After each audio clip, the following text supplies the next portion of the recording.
로마서 9장 19절에서 29절까지의 말씀 함께 봉독하겠습니다. 9장 19절에서 29절까지 함께 봉독합니다.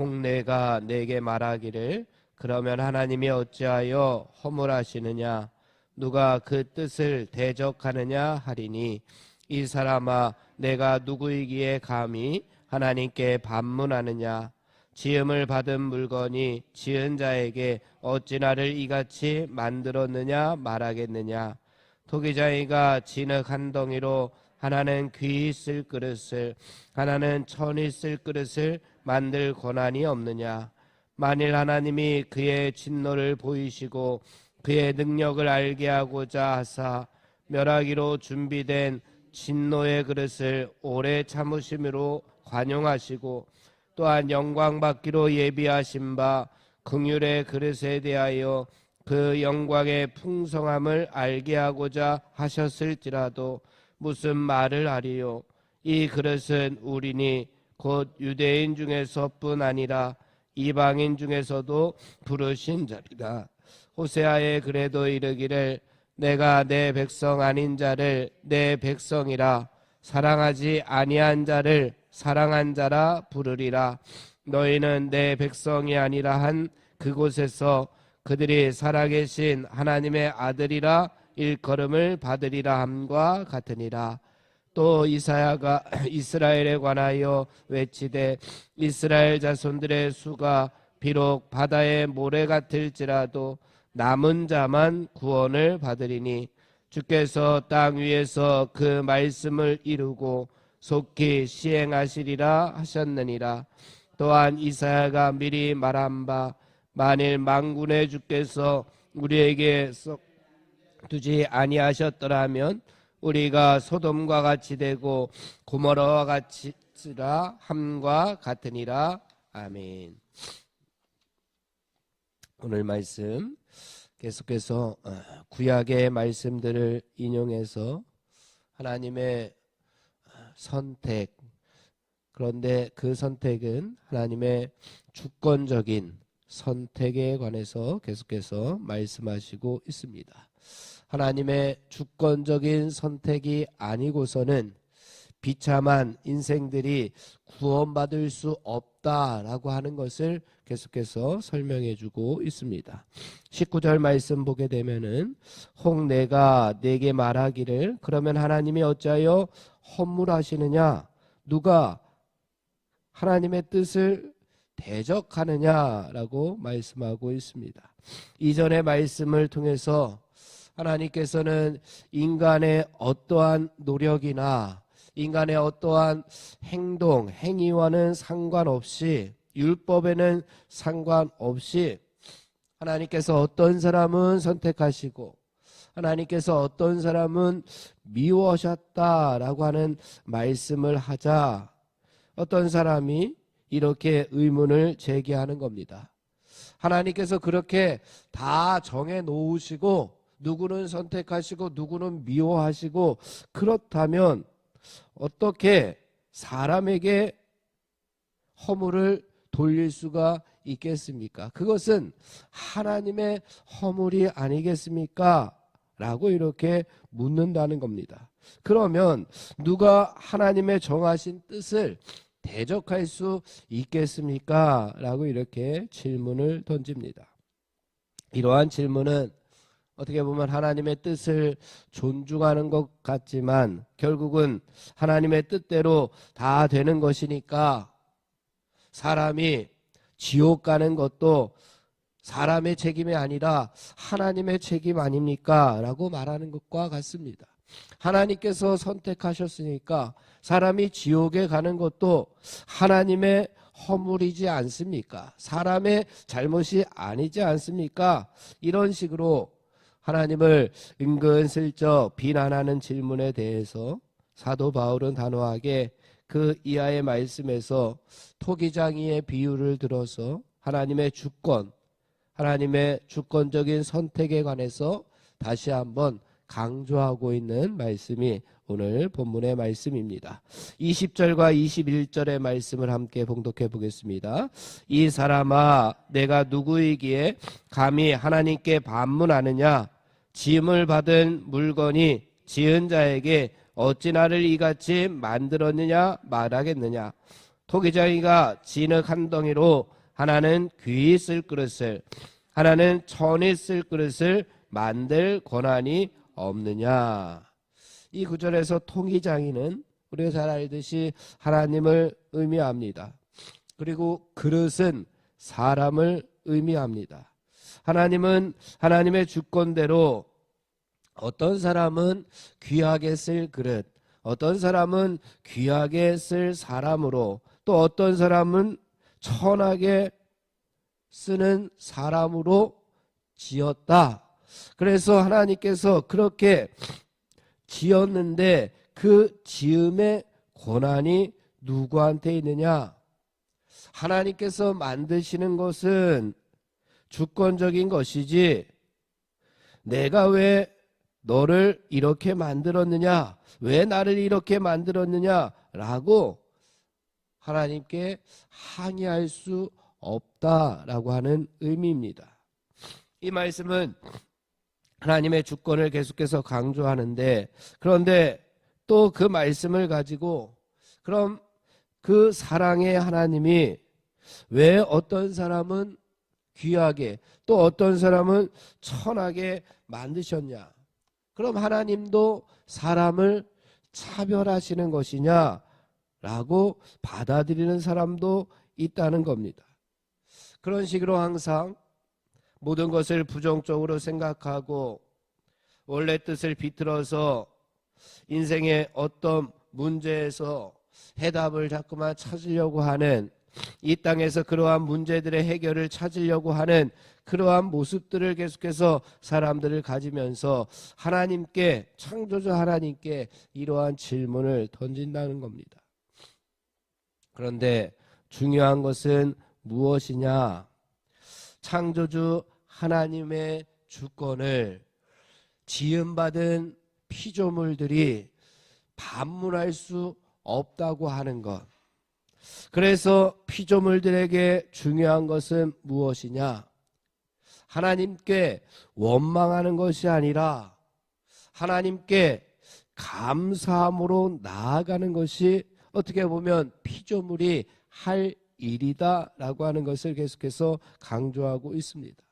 한 달란트 받았다고 해서 원망하고 불평하는 것이 아니라, 많이 가진 달란트 그 사람을 보면서 원망하고 불평하는 것이 아니라 그 한 달란트를 가지고 사명을 충성되이 감당하는 것이 바로 우리들이 할 일이다 라고 하는 것을 보여주고 있습니다.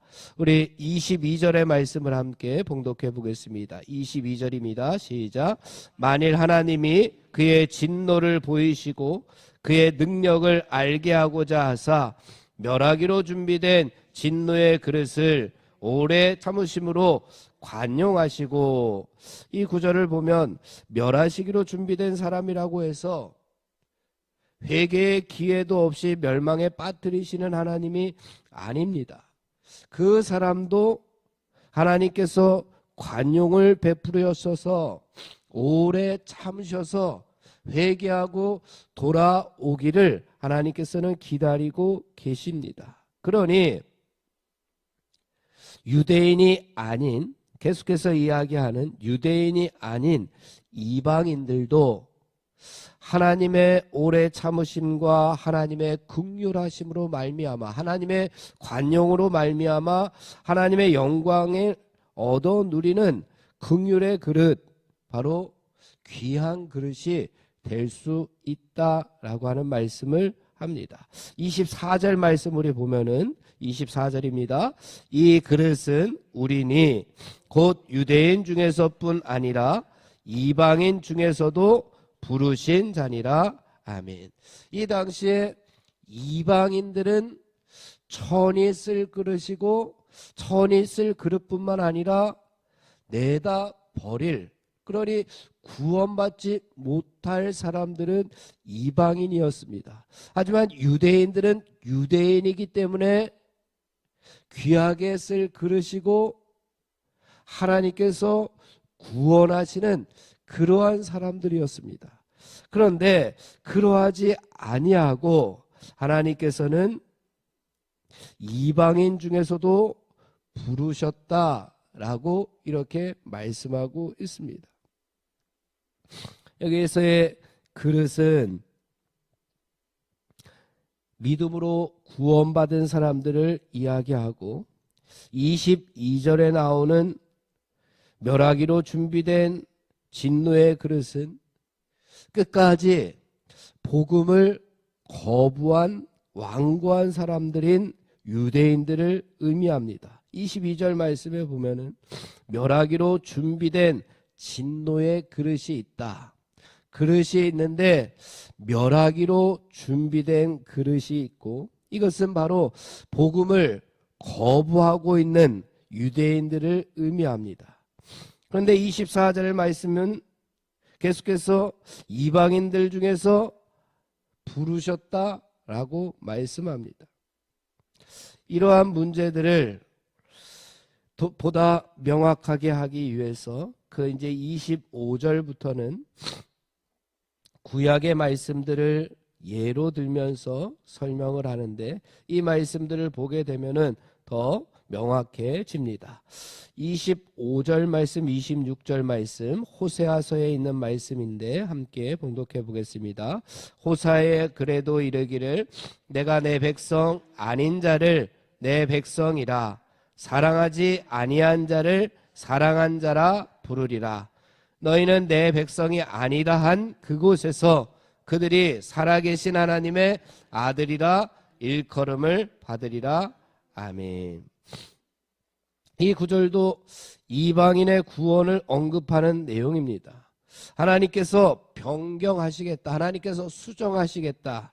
하나님께서 내 백성 아닌 자를 내 백성이라고, 사랑하지 아니한 자를 사랑한 자라고, 내 백성이 아니라 한 그곳에서 하나님께서 하나님의 아들이라 일컬음을 받게 하겠다고 이렇게 하나님께서 이방인의 구원을, 유대인들을 하나님께서 택하신 것인데 택하심을 변경하여 버리실 수도 있다라고 하는 것은 바로 하나님의 주권에 달려 있다라고 하는 것을 보여줍니다.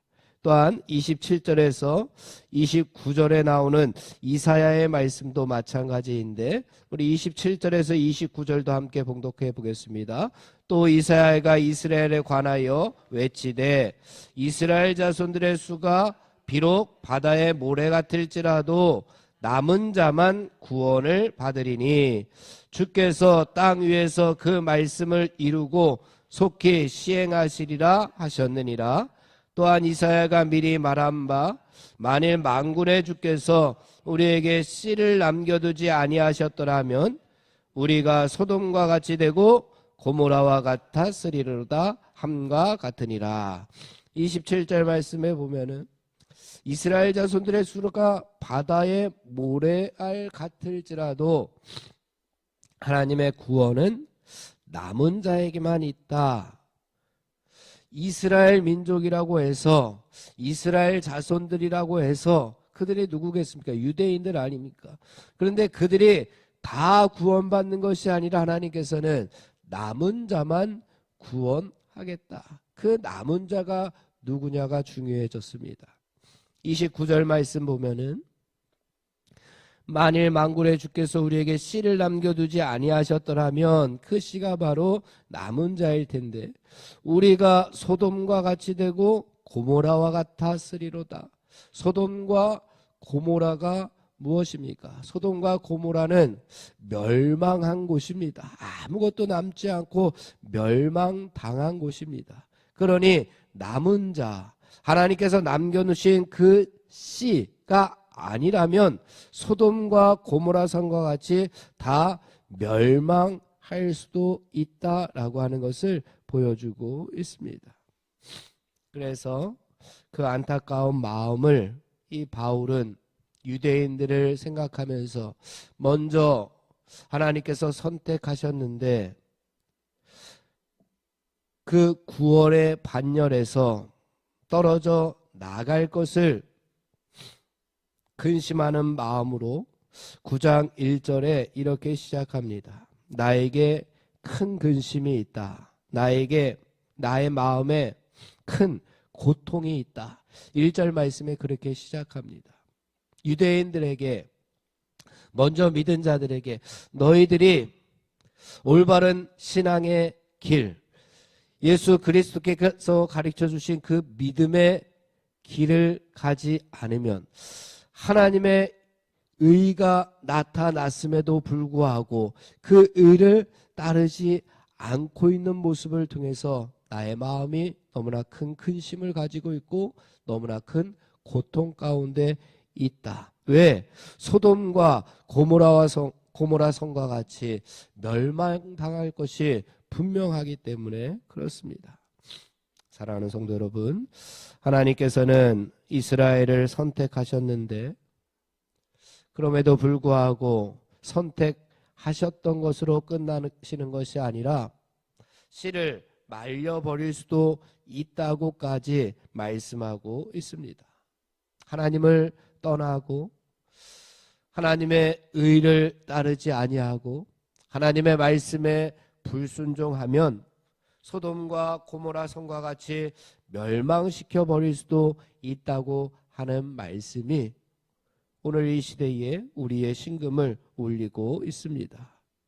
그러나 끝까지 구원의 반열에 들어가서 남은 자로 하나님의 의를 받아들이고 예수 그리스도께서 걸어가신 믿음의 발자취를 우리가 순종한다면 우리는 하나님의 은혜 가운데 거할 수 있습니다. 이 믿음으로 오늘도 하나님 나라 시민으로 살아가는 우리 모두가 되기를 주님의 이름으로 축원을 드립니다. 기도하겠습니다. 하나님 아버지,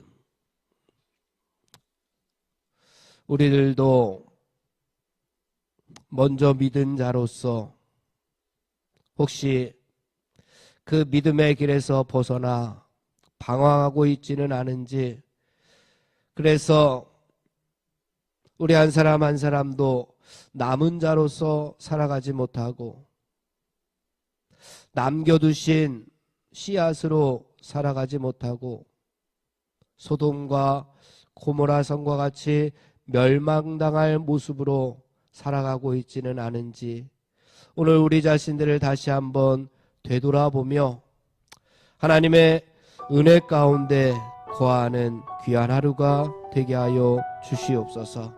구원의 반열에서 남은 자로 살아가는 우리 모두가 되어서 하나님께서 주시는 은혜와 구원 속에 하나님께서 허락하여 주시는 은총과 사랑 가운데 거하는 우리들이 다 되게 하여 주시옵소서. 예수님의 이름으로 기도하옵나이다. 아멘. 우리 합심하여 기도하고 개인 기도하고 돌아가겠습니다. 합심하여 기도할 기도의 제목, 성령의 능력으로 하나님 나라를 증언하고 살아가게 하여 주시옵소서. 하나님의 말씀이 기준이 되게 하여 주시옵소서. 질병과 연약함으로 고통당하는 사랑하는 성도들을 하나님 치유하여 주시옵소서. 전쟁과 자연재해, 가난과 억압으로 고통당하는 지구촌 이웃들에게 하늘의 은혜를 베풀어 달라고 합심하여 기도하고 개인 기도하고 돌아가겠습니다.